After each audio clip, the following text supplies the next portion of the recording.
Ela acordou na beira de uma estrada que não existe em nenhum mapa, e o celular na sua mão tinha fotos que ela jurava nunca ter tirado. Isso foi há 3 dias, antes de tudo desmoronar. O nome dela é Laura, 27 anos, professora substituta de História numa cidade pequena chamada Vale Sombrio, interior do estado, daquelas cidades que aparecem em placas desbotadas e somem da memória logo depois. Ela morava sozinha num apartamento de 1 quarto com paredes finas e um gato chamado Freud, que havia desaparecido na semana anterior. Ela não tinha namorado. Tinha poucas amigas. Tinha uma mãe que sumiu quando ela tinha 8 anos e um pai que sempre disse que foi embora por vontade própria, que foi embora porque queria, que foi embora porque havia algo errado nela, na mãe, naquele casamento, naquela vida inteira. Laura acreditou nisso por 19 anos, até encontrar o caderno. O caderno estava dentro de uma caixa de papelão que o pai deixou na portaria do prédio sem aviso, sem bilhete, sem o menor sinal de que ainda existia. A caixa cheirava a mofo e a tempo parado. Tinha roupas antigas de criança, uma boneca sem olho, 3 fotografias com o verso escrito à caneta, lugares que Laura não reconhecia, datas que não fechavam com nenhuma memória que ela tivesse. E o caderno, capa preta, sem título, sem nome. Letra miúda, inclinada para a esquerda como quem escreve com medo de ser lido. A letra era da mãe.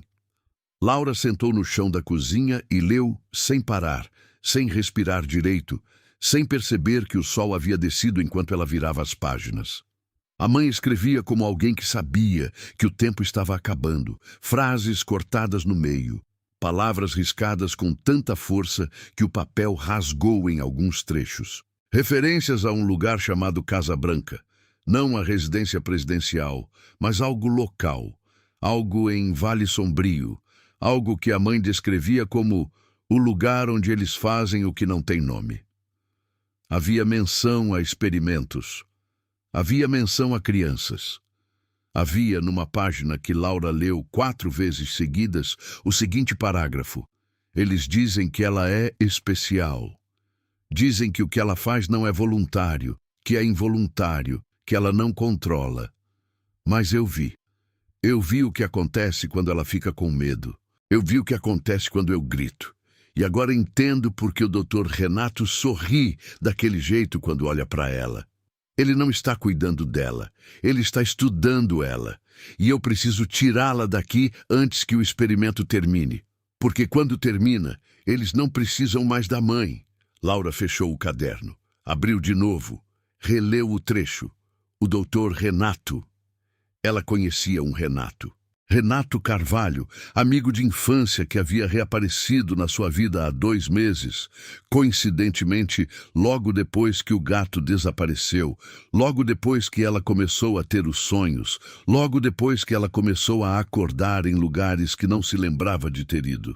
Renato era calmo, Renato era presente, Renato tinha a estranha qualidade de aparecer exatamente quando ela precisava de alguém, como se soubesse antes dela mesma que ia precisar. Ela pegou o celular e ligou para Felipe. Felipe Duarte era o único amigo de Laura que merecia o título sem aspas. Tinham se conhecido na faculdade, cursado história juntos, dividido anotações e angústias existenciais por 4 anos. Felipe era o tipo de pessoa que não acreditava em coincidência e não tinha paciência para mistério. Ele queria dados, queria lógica, queria a cadeia de causalidade exposta e verificável. Ele era, em todos os sentidos úteis, o contrapeso de Laura, que tendia a sentir primeiro e pensar depois. Quando ela contou sobre o caderno, Felipe ficou em silêncio por quase 30 segundos. Depois disse, manda foto de tudo, página por página, agora. Laura mandou. Enquanto esperava a resposta, ela foi até a janela e olhou para a rua. Era noite fechada. O único carro estacionado do lado de fora era um Honda prata, que ela nunca tinha visto antes no bairro. mas que, ao tentar lembrar, percebeu que estava lá há pelo menos 3 dias, talvez 4. Ela não conseguia precisar quando havia começado a notar. O celular vibrou. Felipe, isso aqui menciona um hospital. Casa Branca foi o apelido de uma clínica psiquiátrica que fechou em 2003.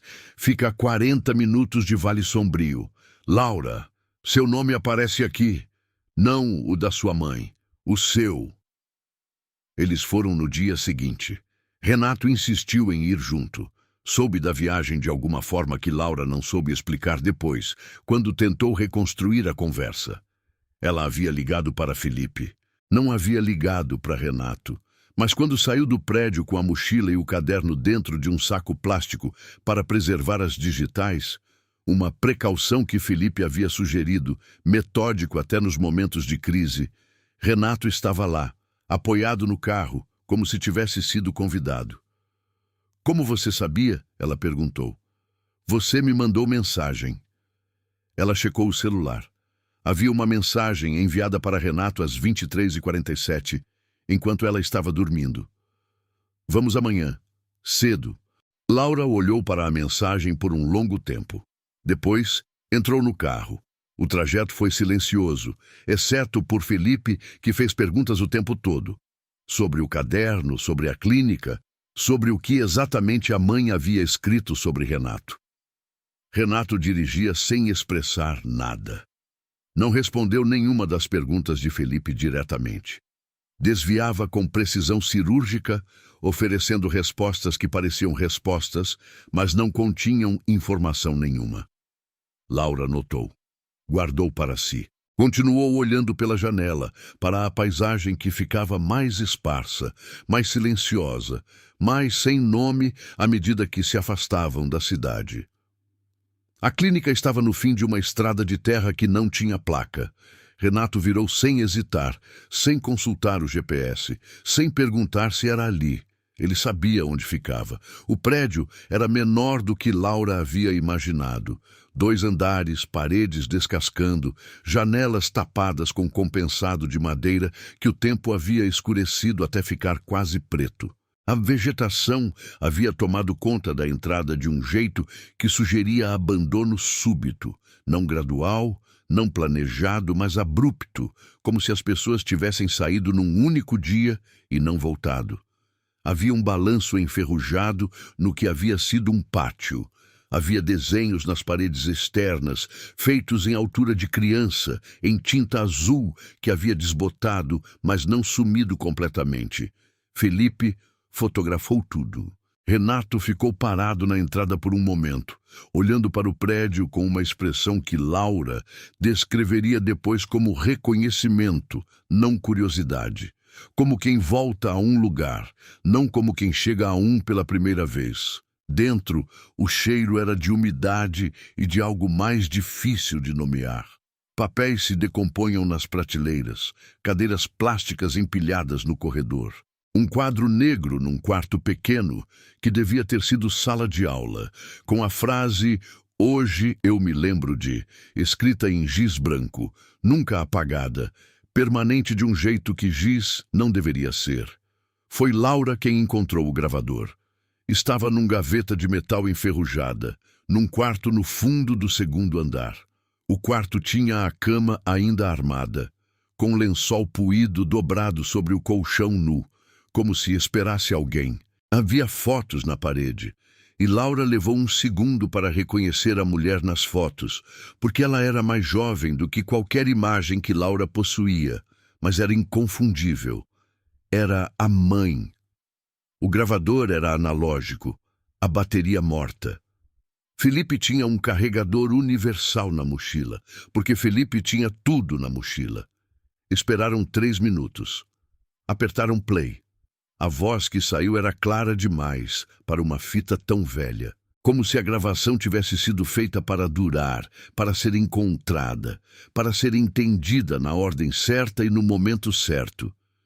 Se você está ouvindo isso, você já sabe pelo menos uma parte. Não confie em quem está perto. Não confie em quem chegou depois. O experimento não terminou. Ele só mudou de fase. Eles precisam que você não saiba o que você é. Eles precisam que você continue esquecendo. E você vai querer esquecer, meu amor. Vai ser mais fácil. Mas desta vez, a fita cortou. Silêncio. Laura percebeu que Renato havia saído do quarto sem ela notar quando. Eles passaram a tarde vasculhando o que restava dos arquivos. Felipe era sistemático. Pegava pasta por pasta, folheava, separava o que tinha nome ou data identificável. Laura era o oposto. Abria pastas aleatórias, deixava a intuição guiar, procurava pela sensação de reconhecimento mais do que pela lógica de catalogar. Renato voltou meia hora depois com a desculpa de ter ido ao carro buscar água. Trouxe as garrafas. Serviu todos. Continuou quieto. O conjunto de documentos que Felipe encontrou às 16h22 estava numa caixa metálica trancada que ele abriu com um clipe depois de 15 minutos de tentativa. E o conteúdo mudou a natureza de tudo o que haviam discutido até então. Eram arquivos de um programa chamado Projeto Véu. Formulários clínicos, relatórios de progresso, transcrições de sessões.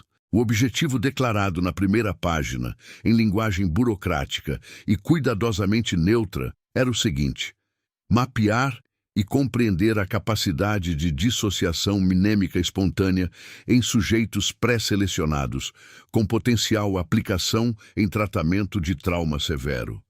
Dissociação mnêmica espontânea, apagamento de memória, involuntário, espontâneo. O sujeito principal do arquivo mais extenso tinha o código P07, era criança, 8 anos na admissão, sexo feminino, histórico familiar de trauma, alta capacidade de dissociação. Resultados, segundo os relatórios, sem precedentes na literatura. A última página do arquivo de P07 tinha um campo chamado Nome Completo do Sujeito, que havia sido riscado à mão em tinta preta. Felipe passou o dedo sobre o risco. Olhou para Laura. Laura olhou para o campo riscado por um longo tempo. Depois olhou para Renato. Renato estava lendo um arquivo diferente, de costas para eles, e não se virou. A discussão aconteceu no corredor, enquanto o sol desaparecia pelas janelas tapadas e o prédio ficava mais escuro do que confortável. Felipe disse o que estava pensando com a clareza brutal que era a marca dele. Alguém naquele grupo sabia mais do que estava dizendo. Os documentos apontavam para envolvimento prolongado de pelo menos um funcionário sênior que ainda estava ativo após o fechamento da clínica. E Renato havia chegado naquela manhã sem ser convidado e sabia exatamente como chegar até ali sem GPS. Renato ouviu tudo sem mudar de expressão. Você está sugerindo o quê, Felipe? Estou descrevendo fatos. Fatos que apontam para onde exatamente? Para você. Silêncio. O tipo de silêncio que ocupa o espaço físico de uma sala e pressiona de dentro para fora. Laura disse: parem. Mas não disse porque achasse que Felipe estava errado. Disse porque sua cabeça havia começado a doer de um jeito que não era normal. Uma pressão atrás dos olhos, como quando você tenta lembrar de algo que está na ponta da língua, mas que escorrega toda vez que você chega perto. Ela estava chegando perto de alguma coisa, e alguma coisa dentro dela estava escorregando de propósito. Ela saiu para o corredor, encostou na parede, fechou os olhos e viu, por um segundo, apenas um segundo antes que sumisse, uma imagem. Ela, criança, num quarto branco, e uma mulher de jaleco sorrindo para ela, com o tipo de sorriso que não chega aos olhos, e uma voz dizendo: muito bem, Laura, de novo. Quando abriu os olhos, Renato estava na porta do corredor, olhando para ela. Você lembrou de alguma coisa, ele disse. Não era pergunta. Eles voltaram para Vale Sombrio em silêncio e se separaram sem combinar nada, sem plano, sem a resolução que Laura havia imaginado que a viagem traria. Ela passou a noite deitada de olhos abertos, o caderno da mãe sobre o peito, tentando forçar as memórias que escorregavam. Era como tentar pegar água com as mãos. Quanto mais você fechava os dedos, mais rápido escoava. De manhã, havia uma mensagem de Felipe enviada às 3h47. Encontrei o nome do médico responsável pelo Projeto VEL, Dr. Antônio Renato Carvalho, registrado no Conselho em 1994. Especialidade: Psiquiatria Experimental e Neurologia Cognitiva. Laura, ele não é amigo de infância. Não existe nenhum registro de vocês dois antes de 2 meses atrás. Eu procurei tudo. Ele não existia na sua vida até aparecer do nada. Laura leu a mensagem 3 vezes. Depois, apagou. Depois, ficou olhando para o celular, confusa com o que havia feito, sem entender por que havia apagado, tentando recuperar a mensagem que já não estava mais lá. Quando percebeu o que havia acontecido, a pressão atrás dos olhos voltou, mais forte desta vez. E junto com ela veio o medo. Não o medo de Renato, não o medo do experimento, não o medo do que estava nos arquivos. Um medo mais fundamental e mais antigo. O medo de si mesma. Ela foi até a casa de Renato. Não foi planejado. Ela simplesmente estava dirigindo e se encontrou na rua dele, parada em frente ao número 14, com o motor ligado, sem saber ao certo quando havia decidido ir. A porta estava destrancada. Ele abriu antes que ela batesse, como se soubesse que ela estaria lá. O apartamento era limpo e vazio, da forma que apartamentos de pessoas que escondem coisas são limpos e vazios. Sem fotos, sem objetos pessoais visíveis, sem a acumulação caótica de uma vida realmente vivida naquele espaço. Uma mesa. Uma estante com livros de neurociência e psicologia cognitiva com as lombadas lidas. Uma cadeira. Uma janela com a persiana meio fechada. Laura entrou, sentou, colocou o caderno da mãe sobre a mesa. Renato sentou do outro lado. Você encontrou os arquivos, ele disse. Sim, e você sabe que P07 é você. Eu sei. Silêncio. Então você quer que eu explique? Eu quero que você explique. Renato falou por 40 minutos sem parar. Falava com a precisão e a cadência de alguém que havia ensaiado, não para manipular, mas porque havia contado aquela história para si mesmo tantas vezes que ela havia tomado a forma definitiva de uma narrativa bem estruturada. Ele havia sido assistente de pesquisa no Projeto VEL, com 23 anos. Havia acreditado genuinamente que o trabalho era legítimo. Estudo de dissociação em crianças traumatizadas, potencial terapêutico real. Havia levado 2 anos para entender que o objetivo real não era tratar ninguém, era documentar, era entender como funcionava a capacidade de Laura e depois replicar, farmacologicamente, artificialmente, industrialmente. Quando ele entendeu isso, foi tarde demais. A mãe de Laura já havia descoberto, havia tentado fugir com Laura, e ele havia trancado a porta. Por quê? Laura perguntou, e a voz saiu mais calma do que ela esperava. Porque eu ainda acreditava, ele disse. Porque tinha medo. Porque era covarde. Você escolhe. E depois? Depois a clínica fechou. Depois eles dispersaram. Depois eu passei 20 anos tentando encontrar todos os arquivos e destruí-los. Uma pausa. E depois você começou a ter os sonhos. E eu soube que estava chegando, a segunda fase, quando a dissociação começa a falhar e as memórias tentam voltar. Eu precisava estar perto quando isso acontecesse. Para me proteger? Ele não respondeu imediatamente. Para garantir que você entendesse antes de apagar de novo. Laura ficou imóvel. Antes de apagar de novo, ela repetiu devagar, cada palavra separada das outras. Toda vez que você chega perto demais, você apaga. Não é consciente, é um reflexo, é o que o experimento criou. Um mecanismo de autoproteção que protege o segredo em vez de você. Uma pausa. Sua mãe tentou te impedir de entrar no programa. Fez escândalo, ameaçou ir à imprensa. Outra pausa. Você tinha 8 anos. Você estava com medo. E quando você fica com medo, eu apago. Sim, eu apaguei ela. A voz de Renato saiu mais baixa. Não da forma que você está pensando. Você não a matou. Você fez algo diferente. Você apagou a memória dela de você.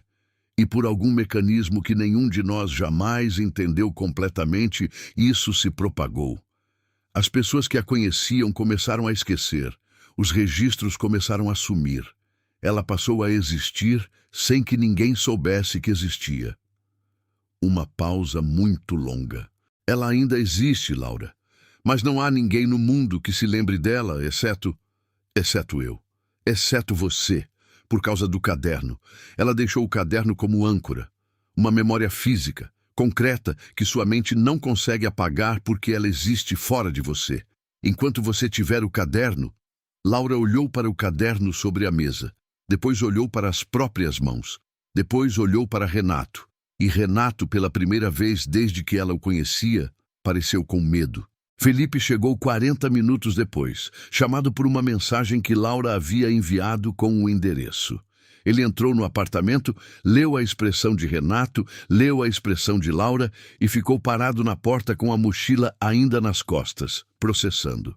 Então é verdade, ele disse. Não era pergunta. É verdade, Laura disse. Tudo, tudo. Felipe sentou devagar, colocou a mochila no chão. Olhou para Renato com a expressão de quem está tentando decidir se sente raiva ou apenas exaustão. Sua mãe, ele disse para Laura. Onde ela está agora? Não sei, mas está viva. Segundo ele, está. E você consegue desfazer? O que fez com ela? Silêncio. Renato disse. Nunca foi testado. Não sabemos se é possível. A dissociação foi criada para ser unidirecional. Apagar, não restaurar. Felipe olhou para ele. Mas o fato de o caderno ter funcionado como âncora sugere que memórias físicas podem contornar o mecanismo. Se houvesse outros objetos, outros registros físicos da existência dela, talvez fosse possível reconstruir o suficiente para que as pessoas voltassem a lembrar. Onde estão esses objetos? Espalhados. Nos 20 anos em que trabalhei nisso, encontrei alguns. Guardei. Uma pausa. Tenho um arquivo, completo, com tudo que sobrou dela. Laura ficou imóvel. Você passou 20 anos guardando evidências da existência da minha mãe. Sim, no porquê. Renato ficou em silêncio por um momento longo o suficiente para ser honesto, porque eu trancei a porta. O arquivo estava num cofre no quarto. Renato foi buscar. Laura e Felipe ficaram na sala em silêncio, lado a lado, sem precisar dizer em voz alta o que os dois estavam pensando. Que havia algo ainda não dito, que a história tinha uma camada a mais, que a explicação de Renato era verdadeira, mas incompleta. Que pessoas que guardam culpa por 20 anos não guardam arquivos, guardam controle. Renato voltou com uma caixa de metal. Colocou sobre a mesa. Abriu. E dentro havia, entre fotografias e documentos, um relatório final do projeto VEU, datado de 2003, assinado por 3 pesquisadores, com o seguinte parágrafo sublinhado a lápis. O potencial de P07 excede em larga margem as hipóteses iniciais. A dissociação não está limitada à memória pessoal do sujeito. Há evidência clara de propagação extrapessoal, afetando a memória coletiva de grupos sociais ao redor do sujeito. Recomendamos prosseguimento imediato para a fase 3, testes de alcance e escalabilidade. A interrupção prematura do programa representa perda irreparável de dados únicos. Nota: a genitora do sujeito foi neutralizada de acordo com o protocolo. Neutralizada. Laura releu a palavra. O que significa neutralizada? Ela perguntou, e a voz estava estranhamente calma. Renato não respondeu imediatamente. Renato. A voz de Felipe foi dura. O que significa neutralizada? No contexto do protocolo, Renato disse devagar, significava que a memória dela havia sido comprometida, que ela havia sido colocada em condição de não representar ameaça ao programa. Comprometida como? Silêncio muito longo. Da mesma forma que tudo é comprometido quando Laura está com medo. E então, Laura entendeu o que havia faltado na explicação. A mãe não havia sido apagada por um reflexo involuntário de uma criança assustada. A mãe havia sido usada como teste. Eles haviam colocado Laura numa situação de medo controlado, deliberadamente, com a mãe presente, para documentar o que acontecia quando o mecanismo disparava. Ela não havia protegido a si mesma. Ela havia sido usada como arma. Felipe levantou. Você sabia disso. Eu estava lá. Você sabia disso e passou 20 anos dizendo que estava guardando evidências para protegê-la. Eu estava fazendo isso também. Mas primeiro você foi cúmplice. Renato não respondeu.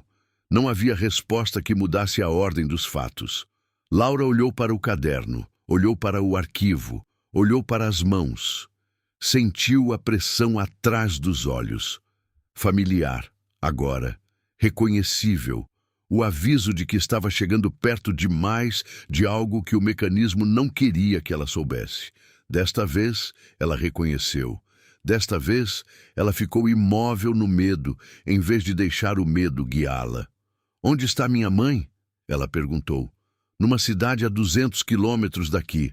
Ela vive, trabalha, não se lembra de você, mas não se esqueceu de si mesma. Apenas de vocês duas. Uma pausa. Eu tenho o endereço. Eles saíram naquela noite, os três no carro de Felipe, com o arquivo no banco de trás e o caderno no colo de Laura. A estrada era escura e reta e o GPS indicava 2 horas e 40 minutos até o destino. Laura ficou acordada o trajeto inteiro, olhando pela janela, tentando segurar cada pensamento enquanto ele durava, tentando não deixar o mecanismo trabalhar nas sombras. Felipe dirigia. Renato, no banco de trás, ficou em silêncio por 1 hora. Então disse, para ninguém em particular, quando você encontrar ela, vai ter que explicar sem provas físicas. Ela não vai lembrar. Vai parecer que você é uma estranha. Eu sei. E se o mecanismo disparar quando você ficar com medo dela não reconhecer? Eu sei. Então, você precisa decidir, antes de chegar lá, que não vai deixar o medo vencer desta vez. Laura olhou pelo espelho retrovisor para Renato. Ele estava olhando de volta, e pela primeira vez ela viu nele não o médico, não o cúmplice, não o guardião culpado. Viu alguém que havia vivido 20 anos com o peso de uma coisa que não tinha como consertar, e que havia escolhido, apesar de tudo, permanecer na vizinhança do problema em vez de fugir. Não era redenção, mas era alguma coisa. Chegaram às 2 da manhã. Uma rua residencial, casas com jardins pequenos, luz de poste amarela. O número 47 tinha uma janela acesa no 2º andar. Felipe ficou no carro. Renato ficou na calçada. Laura foi sozinha até a porta. Bateu. Esperou. A porta abriu. E a mulher que apareceu na frente dela tinha 50 e poucos anos. Cabelos grisalhos, olhos que Laura havia passado 19 anos tentando reconstruir a partir de fragmentos, e que agora, ao vivo, eram exatamente como ela havia imaginado, o que significava que alguma parte dela havia guardado, havia preservado, havia se recusado a deixar ir completamente. A mulher olhou para ela sem reconhecimento. Oi, Laura disse. A voz não tremeu. Eu sei que você não me conhece, mas eu vim te devolver alguma coisa. Ela estendeu o caderno. A mulher olhou para o caderno, olhou para a capa preta, estendeu a mão devagar. E no momento em que os dedos tocaram o couro, alguma coisa passou pelo rosto dela. Não memória, não reconhecimento completo, mas a sombra de alguma coisa que havia existido antes de ser apagada. De onde você tirou isso? A mulher perguntou. Você escreveu, Laura disse. Você escreveu para mim. Silêncio longo. Quem é você? Laura respirou fundo.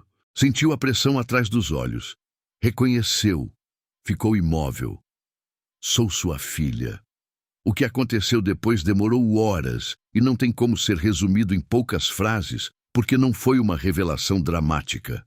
Foi lento, doloroso, não linear, cheio de recuos e avanços, e momentos em que a mulher fechava o caderno e dizia que não era possível, e momentos em que abria de novo e ficava olhando para a própria letra por tempo demais.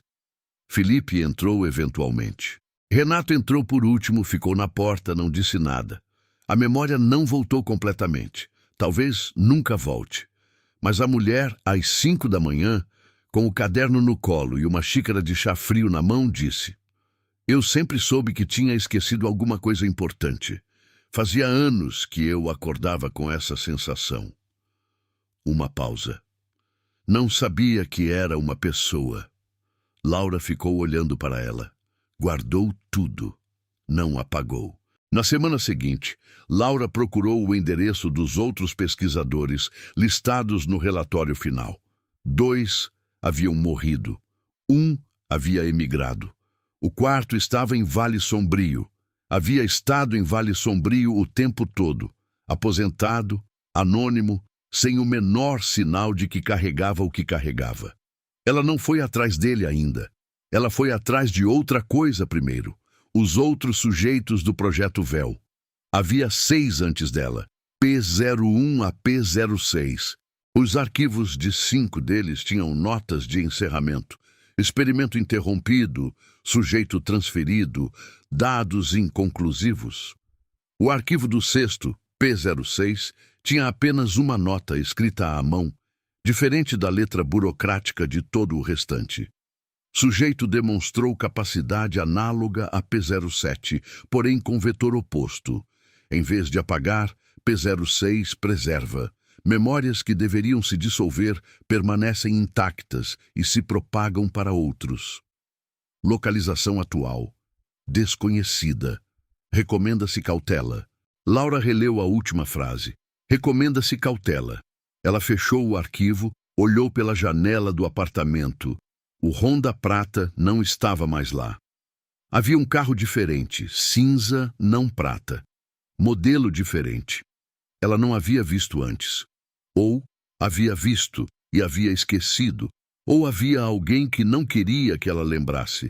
Ela pegou o caderno da mãe, abriu numa página em branco, pegou uma caneta e começou a escrever tudo. Cada detalhe, cada nome, cada endereço, antes que a pressão atrás dos olhos voltasse. Desta vez, ela não ia deixar o mecanismo ganhar. Desta vez, ela estava escrevendo para a próxima vez que fosse esquecer. Algumas memórias não são apagadas porque são fracas. São apagadas porque são fortes demais para sobreviver. A questão nunca foi o que Laura esqueceu.